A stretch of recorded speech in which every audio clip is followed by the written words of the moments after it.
Hello everyone. Last வீடியோவில் எலக்ட்ரோஸ்டாட்டிக்ஸ்க்கு பேசிக் introduction பார்த்தோம். அதில் கூலும்ஸ் லா பற்றி டிஸ்கஸ் பண்ணியிருந்தோம்.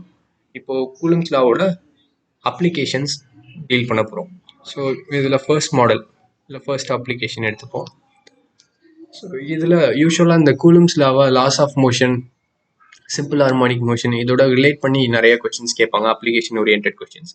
இதில் ஒரு இம்பார்ட்டன்ட் மாடல் தான் இப்போ நான் எக்ஸ்பிளைன் பண்ண போகிறேன். ஸோ இது வந்து ஒரு சீலிங் மாதிரி வச்சுக்கோங்க. இதுலேருந்து 2 த்ரெட் எடுக்கிறோம். ஸோ இது த்ரெட்டு, இதில் பால் 2 கனெக்ட் பண்ணுறோம்.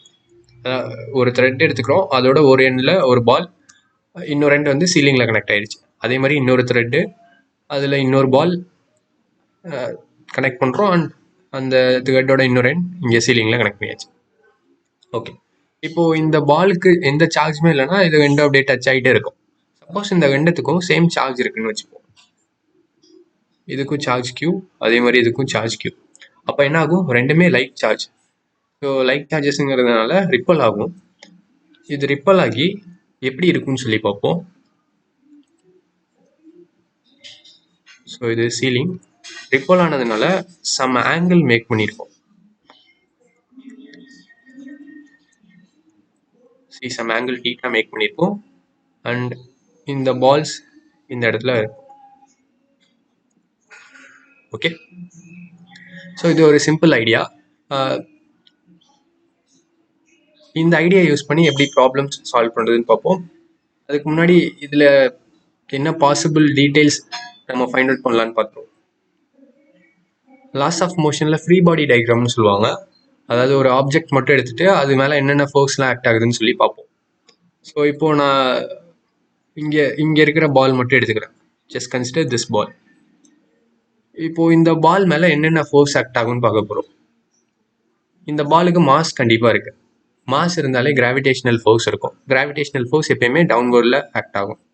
ஸோ இந்த சைடு கிராவிடேஷனல் ஃபோர்ஸ், இதோட மாஸ் எம்னு வச்சுப்போம், mg கிராவிடேஷனல் ஃபோர்ஸ். அடுத்தது இதை வந்து ஒரு த்ரெட்டில் கனெக்ட் பண்ணியிருக்கோம், இல்லை ரோப் எதுவும் இல்லை கனெக்ட் பண்ணியிருக்கோம். அப்படின்னா இந்த ரோப்பில் டென்ஷன் ஆக்ட் ஆகும். ஸோ இந்த டைரக்ஷனில் டென்ஷன் ஆக்ட் ஆகும். இப்போ 2 ஃபோர்ஸ் ஃபைண்ட் அவுட் பண்ணியாச்சு. இன்னொரு ஃபோர்ஸ் ஒன்று இருக்கும், அதுதான் electrostatic fours are coulomb force. ஏன்னா இங்கே 2 சார்ஜஸ் இருக்குது, இந்த 2 ரிப்பல் ஆகிருக்கும். ஸோ இந்த சைடு இருக்கும், கூலும் ஃபோர்ஸ்ன்னு நான் எழுதுறேன், FC. ஸோ இப்போ இந்த 3 ஃபோர்ஸ் தான் இந்த பால் மேலே ஆக்ட் ஆகுது. நம்ம சார்ஜ் கொடுத்ததுக்கப்புறம் அனலைஸ் பண்ணோன்னா இந்த பால் ரெண்டுமே ரெஸ்ட்டில் தான் இருக்கும். நம்ம சார்ஜ் கொடுக்கும்போது மேபி மூவ் ஆகலாம், பட் ஒரு பர்டிகுலர் ஆங்கிள் ரிப்பல் ஆனதுக்கப்புறம் இந்த பால் ரெஸ்ட்டில் தான் இருக்கும். ஈவன் 2 பாலுமே ரெஸ்ட்டில் தான் இருக்கும். அப்படின்னா என்ன அர்த்தம்? ஒரு ஆப்ஜெக்ட் ரெஸ்ட்டில் இருக்குன்னா என்ன அர்த்தம்? அந்த ஆப்ஜெக்ட் மேலே நெட் ஃபோர்ஸ் 0வாக இருக்குன்னு அர்த்தம். ஓகே, ஸோ இந்த டயக்ராம் மட்டும் நான் தனியாக எடுத்து வரைகிறேன். இதில் நெட் ஃபோர்ஸ் 0வாக இருந்ததுன்னா இந்த டென்ஷன், கிராவிடேஷனல் ஃபோர்ஸ், கூலம்பிக் ஃபோர்ஸ்லாம் எப்படி ரிலேட் பண்ணுறதுன்னு பார்ப்போம்.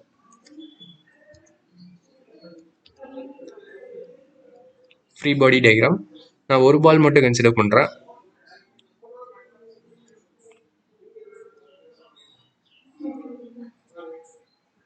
Gravitational force mg downward, Coulombic force FC. இதோட வேல்யூஸ்லாம் நாம் எழுதலை, அதாவது கூலம்பிக் ஃபோர்ஸ் அந்த ஃபார்முலாலாம் இன்னும் யூஸ் பண்ணல, ஜஸ்ட் கூலம்பிக் ஃபோர்ஸ்ன்னு மட்டும் எடுத்துக்கிட்டேன். அடுத்து இந்த டைரக்ஷனில் டென்ஷன் இருக்கும். இப்போ முக்கியமான விஷயம் ஆங்கிள் ஃபைண்ட் அவுட் பண்ணுறது.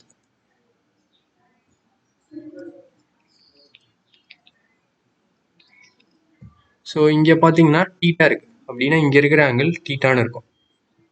ஓகே, ஸோ ஒரு பேசிக் ப்ராப்பர்ட்டி யூஸ் பண்ணிங்கன்னா இங்கேயும் ஆங்கிள் தீட்டான்னு கிடைக்கும். ஓகே, அப்படின்னா இந்த டென்ஷன் ஃபோர்ஸை நான் 2 காம்போனண்ட்டாக ஸ்ப்ளிட் பண்ணலாம். ஒன்று வெர்டிக்கல் காம்போனண்ட், இன்னொன்று ஹரிசாண்டல் காம்போனண்ட். ஸோ இந்த டென்ஷனே நான் 2ஆக ஸ்ப்ளிட் பண்ணுறேன். இது வெர்டிக்கல் காம்போனண்ட், இது horizontal component.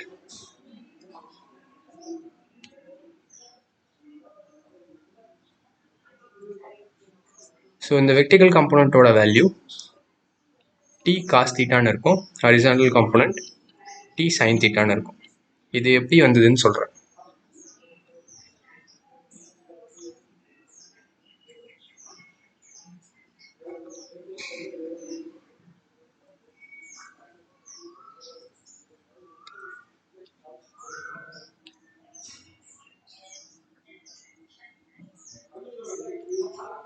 So tension force drop பண்ணுறேன். இது வந்து ஒரு கிராஃப் ஷீட்டுன்னு வச்சுக்கோங்க. ஸோ இது ஒய் ஆக்சஸ், இது எக்ஸ் ஆக்சஸ், இதுதான் டென்ஷன் ஃபோர்ஸ். ஸோ பேசிக் நம்ம ட்ரிக்னாமெட்ரியில் ஒரு ட்ரையாங்கிளோட ரைட் ஆங்கிள் ட்ரையாங்கிளோட ஆங்கிள் வந்து டோட்டல் ஆங்கிள் 180 டிகிரியாக இருக்கும். ஸோ இது வந்து 90 டிகிரி. இங்கே ஒரு ரைட் ஆங்கிள் ட்ரையாங்கிள் உங்களுக்கு தெரியும்னு நினைக்கிறேன். ஸோ இது 90 டிகிரி, இங்கே டீட்டா இருக்குது அப்படின்னா இந்த இடத்துல எவ்வளோ இருக்குன்னா 90 மைனஸ் டீட்டான்னு இருக்கும். அண்ட் இந்த டாட்டர் லைனும் இங்கே இருக்கிற க்ரீன் கலர் லைனும் வெர்டிக்கலாக இருக்கும். ஸோ இது டீட்டான்னு இருக்கும். ஓகே, அப்போது நாம் என்ன கண்டுபிடிச்சிருக்கோம், இங்கே இருக்கிற ஆங்கிள் டீட்டான்னு சொல்லி கண்டுபிடிச்சிருக்கோம். ஓகேவா, இப்போ பாருங்க, இந்த இடத்துல ஒரு ரைட் ஆங்கிள் ட்ரையாங்கிள் தெரியுதா? இதை நான் மார்க் பண்ணி காட்டுறேன். இது ஒரு ரைட் ஆங்கிள் ட்ரையாங்கிள். இதில் இந்த சைடுங்கிறது அட்ஜசன்ட் சைடு. ஸோ இந்த சைடு அட்ஜசன்ட் சைடு, இது ஹைப்போடெனியஸ். எனக்கு அட்ஜசன்ட் சைடு வேணும், ஹைப்போடெனியஸ் தெரியுது, இந்த டீட்டாவும் தெரியுதுன்னு வச்சுப்போம். அப்போ என்ன பண்ணலாம், காஸ் தீட்டா யூஸ் பண்ணலாம். காஸ் தீட்டாங்கிறது என்னது, அட்ஜசன்ட் பை ஹைப்போடெனியஸ். அப்போ நமக்கு அட்ஜசன்ட் வேணும். So adjacent side equal to hypotenuse into cos theta. So ஹைப்போடெனியஸுங்கிறது தான் டி, டென்ஷன். ஓ, இது டி இன்டூ காஸ் தீட்டான்னு எழுதலாம். ஓகே, அடுத்தது இந்த சைடு வேணும், இது ஆப்போசிட் சைடு. அதுக்கு சைன் தீட்டா யூஸ் பண்ணலாம், which is equal to opposite side by hypotenuse. இப்போ ஆப்போசிட் சைடு வேணும்னா sin theta into hypotenuse. So அப்போது இந்த சைட் நமக்கு என்ன கிடைக்கும், t sin thetaன்னு கிடைக்கும். அதாவது இங்கே என்ன வேல்யூ வருதோ அதே தான் நம்ம இந்த மாதிரி ரெண்டு காம்போனண்ட்டாக ஸ்ப்ளிட் பண்ணி எழுதலாம். So vertical component t cos theta, horizontal component t sin theta. இந்த டென்ஷனை ரெண்டு காம்போனண்ட்டாக ஸ்ப்ளிட் பண்ணியாச்சு. இதுக்கு அடுத்தது நம்ம இந்த சிஸ்டம் வந்து ஈக்குலிபிரியமில் இருக்கு. இந்த பால் இஸ் அட் ரெஸ்ட் இல்லை ஈக்குலிபிரியம், ரெண்டும் சேம் தான். அப்படின்னா என்ன அர்த்தம், net force 0. So net force is 0. இங்கே நான் சென்டென்ஸாக எழுதியிருக்கிறத அடுத்து ஈக்குவேஷனாக எழுத போகிறோம். நெட் ஃபோர்ஸ் 0னா என்ன அர்த்தம், ஹரிசாண்டல் காம்போனண்ட்டில் என்னென்ன ஃபோர்ஸ் இருக்கோ அதெல்லாம் ஆட் பண்ணும்போது 0ன்னு கிடைக்கணும். அதே மாதிரி வெர்டிக்கல் காம்போனண்ட்டில் என்னென்ன, வெர்டிக்கல் டைரக்ஷனில் என்னென்ன ஃபோர்ஸ் இருக்கோ அதெல்லாம் ஆட் பண்ணும்போது 0ன்னு கிடைக்கணும். So first horizontal component consider பண்ணுவோம். ஸோ நம்மளோட கன்வென்ஷன் என்னென்னா இந்த கிராஃப் ஷீட்டில் இருக்கிறது தான். டுவர்ட்ஸ் ரைட் இருந்துச்சுன்னா ப்ளஸ் எக்ஸ், டுவர்ட்ஸ் லெஃப்ட் இருந்துச்சுன்னா மைனஸ் எக்ஸ், அதே மாதிரி அப்போர்டில் இருந்துச்சுன்னா பாசிட்டிவ், டவுன்வோர்டில் இருந்துச்சுன்னா நெகட்டிவ்னு எடுத்துப்போம். ஸோ இப்போ பார்ப்போம், ஹரிசாண்டலில் என்ன இருக்குது, எஃப்சி இருக்குது, இது டுவர்ட்ஸ் ரைட் இருக்குது, ஸோ பாசிட்டிவ் போட்டுக்கிறோம். அடுத்தது பார்த்தோம்னா டி சைன் தீட்டா இருக்குது, இது டுவர்ட்ஸ் நெகட்டிவ் இருக்குது, ஸோ இங்கே இந்த நெகட்டிவ் சைன். இந்த ரெண்டு ஃபோர்ஸை தவிர வேறு எந்த ஃபோர்ஸும் கிடையாது, இந்த ரெண்டு ஃபோர்ஸ் தான் இருக்குது. And it should be equal to 0. ஏன் இது 0வாக இருக்கணும், ஆப்ஜெக்ட் ரெஸ்ட்டில் இருக்குது, எந்த சைடும் மூவ் ஆகலை, அப்படின்னா நெட் ஃபோர்ஸ் 0வாக இருக்கணும். இப்போ ஹரிசாண்டல் காம்போனண்ட் ஆஃப் ஃபோர்ஸஸ் 0வாக இருக்கணும். 0 போட்டாச்சு. இப்போ இதுலேருந்து நம்ம என்ன சொல்லலாம், FC is equal to T sine தீட்டான்னு சொல்லலாம். இதுக்கு அடுத்தது வெர்டிக்கல் காம்போனண்ட் டிஸ்கஸ் பண்ணுவோம். வெர்டிக்கல் காம்போனண்ட்டில் என்னென்ன ஃபோர்ஸ் இருக்குன்னு பார்க்குறோம். அப்வர்டில் இருந்துச்சுன்னா பாசிட்டிவ் எடுத்துப்போம், டவுன்வோர்டில் இருந்துச்சுன்னா நெகட்டிவ் எடுத்துப்போம். ஏன்னா இது positive X direction, positive Y direction, டவுன்வோர்டில் இருந்துச்சுன்னா நெகட்டிவ் ஒய் டைரக்ஷன். அப்போது டி காஸ் தீட்டா இது அப்வர்டில் இருக்குது, மைனஸ் எம்ஜி. ஏன் மைனஸ் எம்ஜி, பிகாஸ் இது டவுன்வோர்டில் இருக்குது. ஸோ இந்த ரெண்டு ஃபோர்ஸ் தான் இருக்குது, இது ஈக்குவல் டு 0. இப்போ இதுலேருந்து நம்ம என்ன சொல்லலாம், T cos theta equal to எம்ஜின்னு சொல்லலாம். ஓகே, ஸோ இதுதான் பேசிக் ஐடியா. இதில் மேபி ஒன் மோர் ஐடியா கூட நம்ம கண்டுபிடிக்கலாம். ஏன்னா இந்த டீட்டா எதை டிபெண்ட் பண்ணுதுன்னு சொல்லி பார்க்கலாம். ஸோ இது ஃபர்ஸ்ட் ஈக்குவேஷன் வச்சுக்கோங்க, இது செகண்ட் ஈக்குவேஷன். இந்த ரெண்டு ஈக்குவேஷன்லேருந்து நம்ம டீட்டா ஃபைண்ட் அவுட் பண்ணுவோம். இப்போ என்ன பண்ணலாம், கேன் டிவைட், இதையும் நான் லைட்டாக மாற்றி எழுதிடுறேன். ஏன்னா அந்த டி சைன் தீட்டா ஒரே சைடு இருக்க மாதிரி.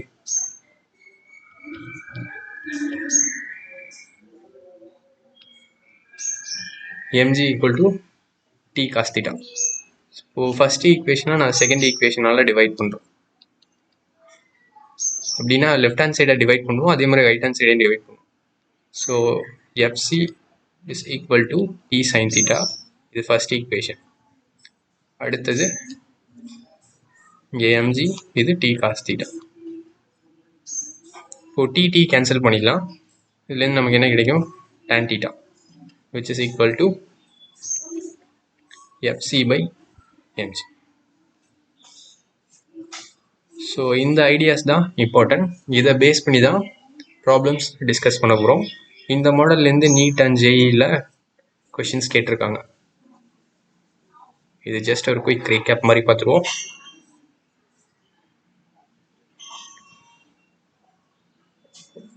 ரெண்டு பால் வந்து ஒரு த்ரெட்டில் கட்டி ஹேங் பண்ணியிருக்கோம். ரெண்டு த்ரெட்டில் ரெண்டு பால் கட்டி ஹேங் பண்ணியிருக்கோம். இதுக்கு எந்த சார்ஜும் இல்லைனா அது பாட்டு இருக்கும். சப்போஸ் சார்ஜ் கொடுத்தோன்னா ரிப்பல் ஆகி சர்டன் ஆங்கிள் ஃபார்ம் பண்ணி ஸ்டாப் ஆகிடும், ரெஸ்ட்டில் இருக்கும். அப்படி இருக்கும்போது ஒரு பால் மேலே என்னென்ன ஃபோர்ஸ் ஆக்ட் ஆகுதுன்னு பார்க்குறோம். அந்த பாலுக்கு மாஸ் இருக்கும், அந்த மாஸ் எம்னு எடுத்துக்கிட்டோன்னா கிராவிடேஷனல் ஃபோர்ஸ் டவுன்வர்டில் இருக்கும், mg.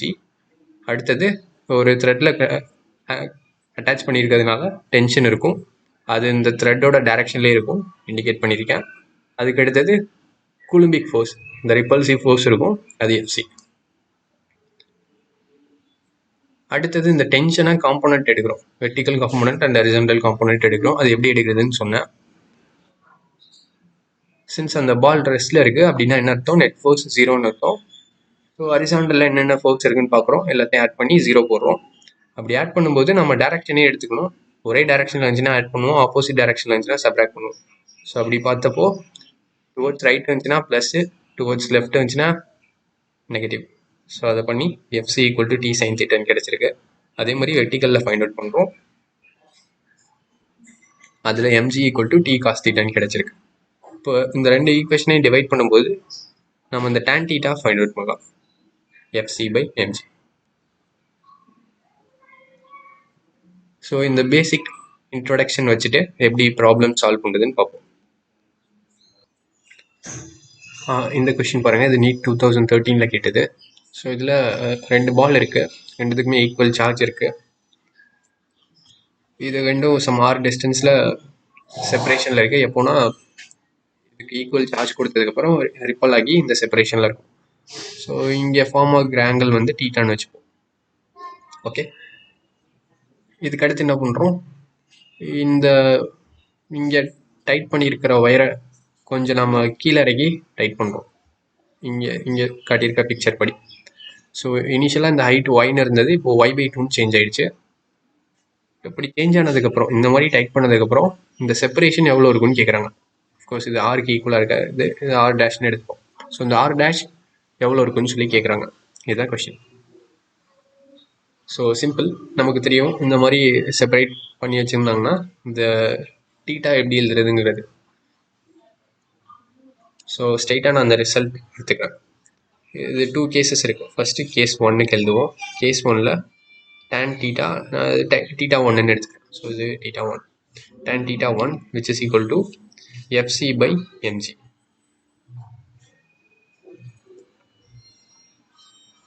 ஓகே, நம்ம ஒரு பாலுக்கு மட்டும்தான் கன்சிடர். இப்போ நான் fc எழுதுகிறேன். fcங்கிறது Coulombic force. So k q1 q2 by r ஸ்கொயர்னு எழுதுவோம். இதில் ஈக்குவல் சார்ஜ்னு சொல்லியிருக்காங்க. ஸோ நான் k q squared by R ஸ்கொயர்னு எழுதிக்கலாம். அண்ட் எம்ஜி, இங்கே இருக்கிற எம்ஜி அப்படியே வந்துடும். அடுத்தது கேஸ் 2க்கு வருவோம். கேஸ் 2னா இது கேஸ் 2, இது கேஸ் 1. இதில் நான் tan theta 2ன்னு எழுத போகிறேன், ஏன்னா தீட்டா சேமாக இருக்க போகிறதில்ல. ஸோ இது theta 2. Now tan theta 2 is equal to அதே மாதிரி தான் எஃப்சி, இது எஃப்சி டேஷ்னு போட்டுப்போம், ஏன்னா அதே ஃபோர்ஸ் இருக்காது. பட் இங்கே கிராவிடேஷனல் ஃபோர்ஸ் சேமாக தான் இருக்கும் எம்ஜி, ஏன்னா அதே பால் அதே மாஸ், ஸோ கிராவிடேஷனல் ஃபோர்ஸ் சேமாக தான் இருக்கும். இது ஒரு கீ ஐடியா. இந்த ரெண்டு கேஸ்லையும் கிராவிடேஷனல் ஃபோர்ஸ் சேமாக இருக்கும். இப்போ இந்த எஃப்சி டேஷ் ஃபைண்ட் அவுட் பண்ணுவோம். இது K Q square R dash square MG. நமக்கு இந்த டிஸ்டன்ஸ் தெரியாது, இந்த டிஸ்டன்ஸ் தான் ஃபைண்ட் அவுட் பண்ணும். ஸோ இதை நான் ஆர் டேஷ்னு எடுத்துக்கிட்டேன், R dash square MG. So நான் சொன்ன ஐடியா படி பார்த்தோம்னா gravitational force is same in both the case.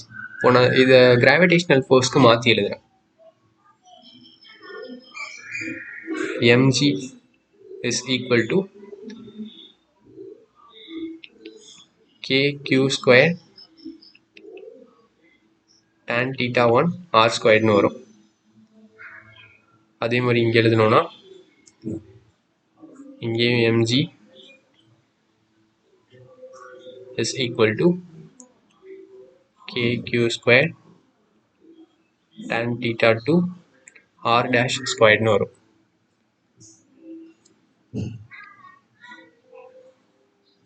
Okay, since இந்த ரெண்டு எம்ஜியுமே சேம், அதனால நம்ம என்ன பண்ணலாம், ஈக்குவேட் பண்ணலாம்.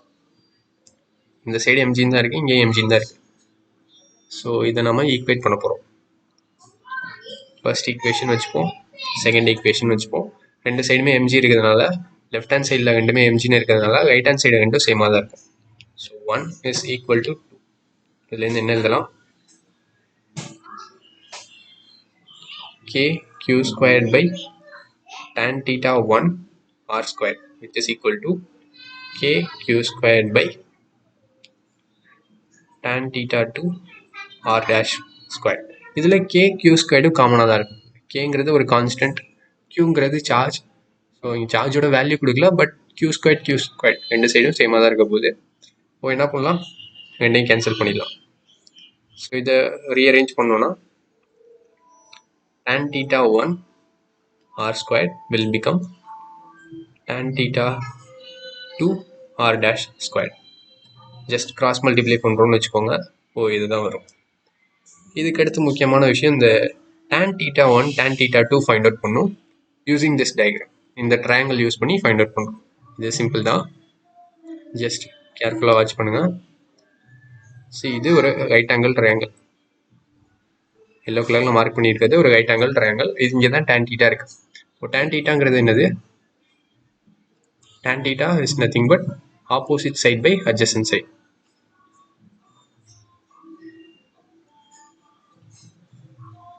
Tan theta is opposite by adjacent.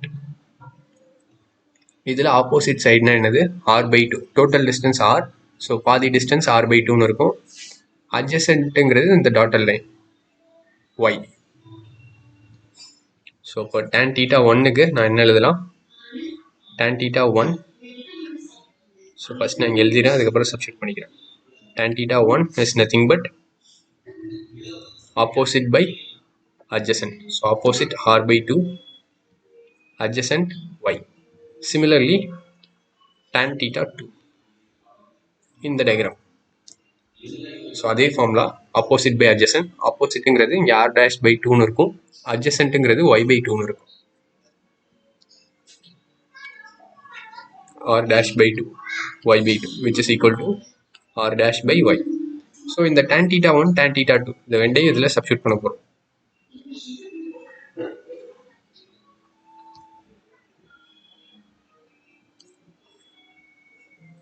இதில் tan theta 1 tan theta 2 substitute பண்ணுறேன். tan theta 1 r2y r square which is equal to tan theta 2 r'/y r' square. நம்ம என்ன ஃபைண்ட் அவுட் பண்ணணும், இந்த r' ஃபைண்ட் அவுட் பண்ணணும். So இதில் என்ன பண்ணலாம், இங்கே y இருக்குது, கேன்சல் பண்ணிடலாம். நமக்கு r'³ இஸ் ஈக்குவல் டு r³/2ன்னு கிடச்சிருக்கு. இப்போ ரெண்டு சைடு க்யூப் ரூட் எடுத்தோம்னா r' கிடைக்கும். So r' is nothing but r³/2 whole power 1/3. இப்போ இது r2/1/3 கிடைக்கும். அப்போ r' new separation is nothing but or old separation divided by cube root of 2, 2 power 1 by 3. So this is the answer.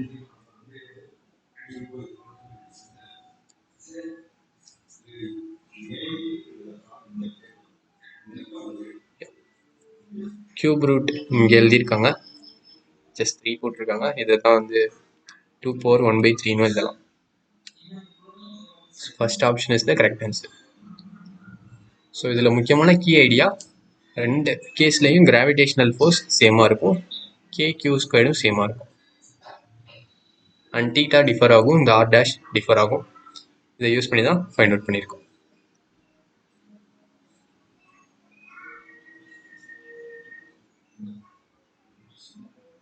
Simple algebra. Okay, இதே மாடலில் அடுத்த question பார்ப்போம். இது ஒரு இன்ட்ரெஸ்டிங்கான கொஸ்டின். இதுக்கு முன்னாடி பார்த்த மாதிரி தான் அதே மாடல், பட் இதில் டிஃப்ரெண்ட் டேட்டா கேட்டிருக்காங்க. ஸோ இங்கே ஃபர்ஸ்ட் என்ன சொல்லியிருக்காங்க, 2 பால் இருக்குது, அதுக்கு சம் சார்ஜ் இருக்குது, ஈக்குவல் சார்ஜ், ஐடென்டிக்கல் சார்ஜஸ் இருக்குது. இதை சேம் லென்த் இருக்கிற ஸ்ட்ரிங்கால் கனெக்ட் பண்ணி ஹேங் பண்ணி விட்டுருக்காங்க. ஸோ டியூ டு ரிப்பல்சிவ் ஃபோர்ஸ்னால சம் டிஸ்டன்ஸில் இருக்கும், அந்த டிஸ்டன்ஸ் வந்து டின்னு வச்சுக்கிறோம். அண்ட் இந்த டி வந்து எல்லை விட ரொம்ப சின்னது. அடுத்து என்ன பண்ணுறாங்க, இந்த சார்ஜ் லீக் ஆகுது, அந்த ஸ்பியர்லேருந்து சார்ஜ் லீக் ஆகுது அட் கான்ஸ்டன்ட் ரேட். அப்படி லீக் ஆச்சுன்னா என்ன ஆகும், ரிப்பல்சிவ் ஃபோர்ஸ் கம்மியாகும், இப்போ ரெண்டும் ஒன்னோட ஒன்று கிட்ட வரும். சப்போஸ் சார்ஜ் ரெண்டுத்துக்குமே இல்லைன்னா ஒன்னோட ஒன்று ஜாயிண்டாக இருக்கும், அப்போது சார்ஜ் லீக் ஆச்சுன்னா ஒன்னோட ஒன்று கிட்ட வரும். கிட்ட வரும்போது சம் வெலாசிட்டியில் மூவ் ஆகும், அந்த வெலாசிட்டி டிஸ்டன்ஸை பொறுத்து எப்படி சேஞ்ச் ஆகும்னு கேட்குறாங்க. ஸோ ஜஸ்ட் இந்த ஃபிகர் பாருங்கள்.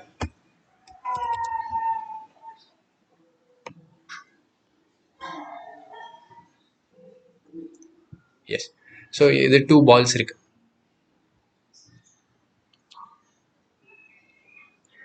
2 பால்ஸ் இருக்கு, gravitational force, Coulombic force mention பண்ணியாச்சு, டென்ஷனும் இந்த டைரக்ஷனில் இருக்கும், அது பிரச்சனை இல்லை. நமக்கு தெரியும், ஆல்ரெடி பார்த்துருந்தோம், என்ன பார்த்துருந்தோம், FC by MG is equal to tan தீட்டான்னு சொல்லி பார்த்துருந்தோம். ஓகே, அண்ட் இங்கே வந்து கொஷினில் டீன்னு கொடுத்துருக்காங்க, நாம் எக்ஸ்ன்னு எடுத்துப்போம். ஸோ இந்த டோட்டல் டிஸ்டன்ஸ் வந்து நம்ம எக்ஸ்ன்னு எடுத்துப்போம். இந்த சார்ஜ் பால்லேருந்து சார்ஜ் லீக் ஆக இந்த எக்ஸ் கம்மியாகும். ஸோ இனிஷியலாக எக்ஸ் டிஸ்டன்ஸ் இருக்குன்னு சொல்லி எடுத்துக்கலாம். டோட்டல் டிஸ்டன்ஸ் எக்ஸ்னா பாதி டிஸ்டன்ஸ் எக்ஸ் பை 2ன்னு இருக்கும். ஸோ இப்போ நம்ம வந்து இந்த tan தீட்டா ஃபைண்ட் அவுட் பண்ணுவோம் இந்த ட்ரையாங்கிளை யூஸ் பண்ணி. ஸோ அகெயின் நான் அந்த ரைட் ஆங்கிள் ட்ரையாங்கிள் மார்க் பண்ணுறேன். ஸோ இது ஒரு ரைட் ஆங்கிள் ட்ரையாங்கிள், இதில் hypotenuse L, opposite side X by 2, adjacent side வேணும். tan தீட்டா ஃபைண்ட் அவுட் பண்ணணும்னா ஆப்போசிட் பை அட்ஜசன்ட். ஸோ நமக்கு அட்ஜசன்ட் சைட் வேணும். பிதாகரஸ் தியரம் யூஸ் பண்ண போகிறோம். பிதாகரஸ் தியரம் யூஸ் பண்ணோன்னா என்ன வரும், hypotenuse squared is equal to opposite square plus adjacent side square. இப்போ adjacent side வேணும்னா square root of hypotenuse square minus opposite side square.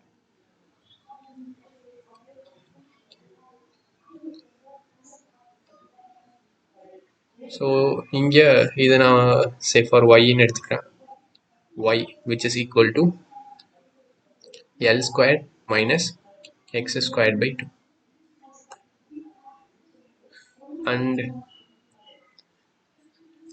FC Coulomb's law, இது k q squared by x squared வரும். அடுத்தது mg which is equal to tan theta. So tan thetaங்கிறது என்னது, tan thetaங்கிறது opposite by adjacent. Opposite side x by 2, adjacent side y, க்கு பதிலாக நான் அதை substitute பண்ணிடுறேன், L squared minus x squared by 2. இப்போ இந்த Q வந்து எதை டிபெண்ட் பண்ணுதுன்னு சொல்லி பார்க்குறோம். ஏன்னா நான் இங்கே கொடுத்துருக்க இன்ஃபர்மேஷன் சார்ஜ் லீக் ஆகுதுங்கிறது, அப்போது charge leaks at constant rate. So இந்த கான்ஸ்டன்ட் ரேட்டுக்கு என்ன மீனிங் அப்படின்னா dq by dt is constant. dq by dt. So இந்த dq by dt எதை சொல்லும், rate of change of charge. டைமை பொறுத்து சார்ஜ் எப்படி சேஞ்ச் ஆகுதுங்கிறத சொல்கிறது. இது கான்ஸ்டன்ட் ரேட்டுங்கிறதுனால dq by dt is a constant. அப்படின்னா நம்ம அந்த q ஃபஸ்ட்டு ஃபைண்ட் அவுட் பண்ணும். q வந்து எக்ஸை டிபெண்ட் பண்ணி எப்படி சேஞ்ச் ஆகிருக்கு. q is proportional to X power watt, இதை நம்ம ஃபைண்ட் அவுட் பண்ணும்.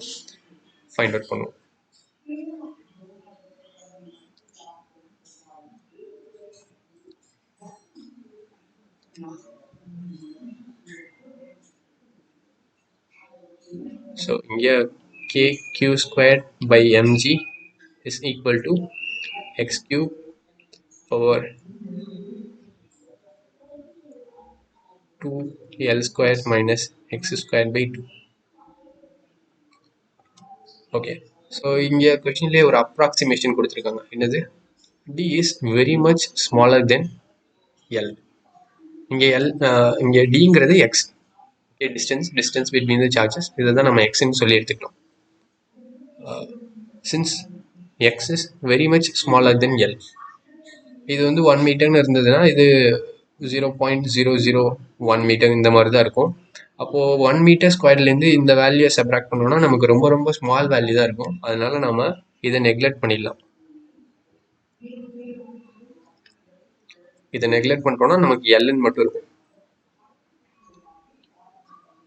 kq squared mg which is equal to x cube 2 under root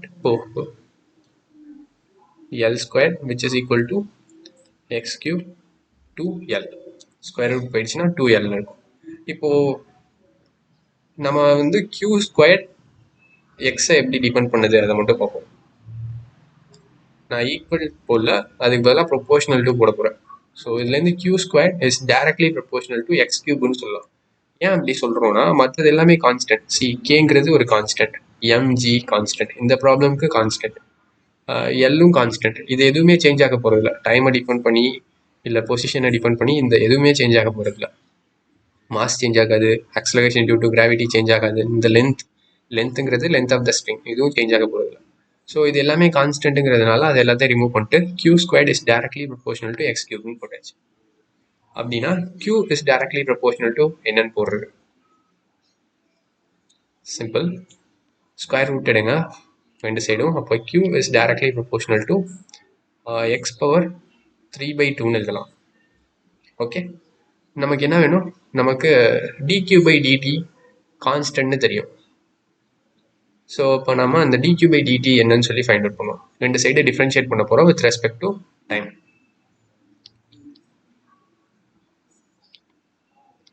differentiate with respect to time.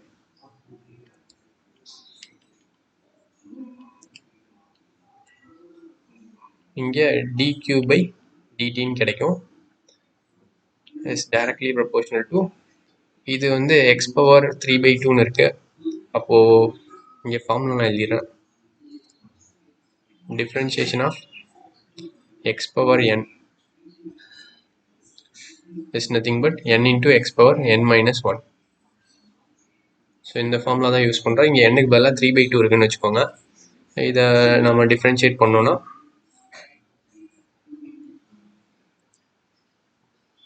of course here I am differentiating with respect to x. இது எல்லாத்துலேயுமே dx வரும்.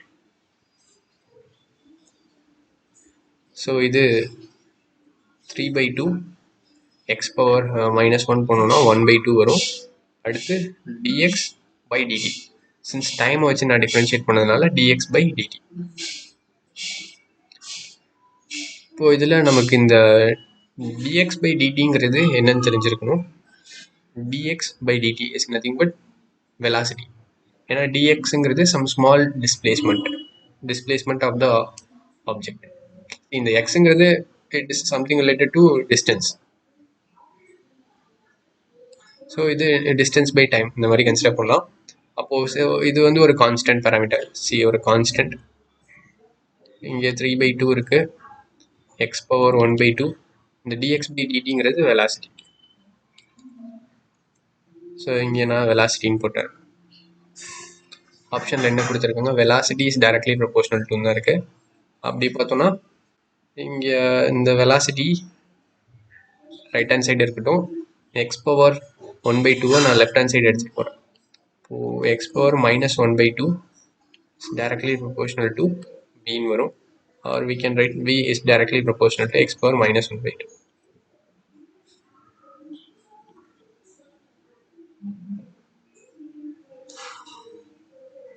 right? So v is directly proportional to x power -1/2. Fourth option is the correct one. இந்த மாதிரி ஒரு சில approximation நாம consider பண்ணோம். அப்படி இல்லைன்னா ப்ராப்ளம் காம்ப்ளிகேட்டடா இருக்கும் இங்க இருக்கிற அப்ராக்சிமேஷன். ஸோ இந்த அப்ராக்சிமேஷன் படி நம்ம எக்ஸ் ஸ்கொயர்டை நெக்லெக்ட் பண்றோம். அப்போ q squared is directly proportional to X கியூப்னு கிடைக்குது. அதுலேருந்து q எக்ஸை எப்படி டிபெண்ட் பண்ணதுன்னு பார்க்குறோம். அப்புறம் அடுத்த டேட்டா கொஸ்டின்ல கொடுத்த அடுத்த டேட்டா யூஸ் பண்ணுறோம். அது என்னது? Charge is leaking at constant rate அப்படின்னா dq/dt constant. So left hand சைடை டிஃபரன்ஷியேட் பண்ணும்போது ரைட் ஹேண்ட் சைடையும் டிஃபரன்ஷியேட் பண்ணுறோம் with respect to time. dx/dt வரும். dx/dtங்கிறது வெலாசிட்டி. இதுலேருந்து ஃபைனல் ஆன்சர் ஃபைண்ட் அவுட் பண்ணுறோம். Velocity is directly proportional to x power 1/2 -1/2.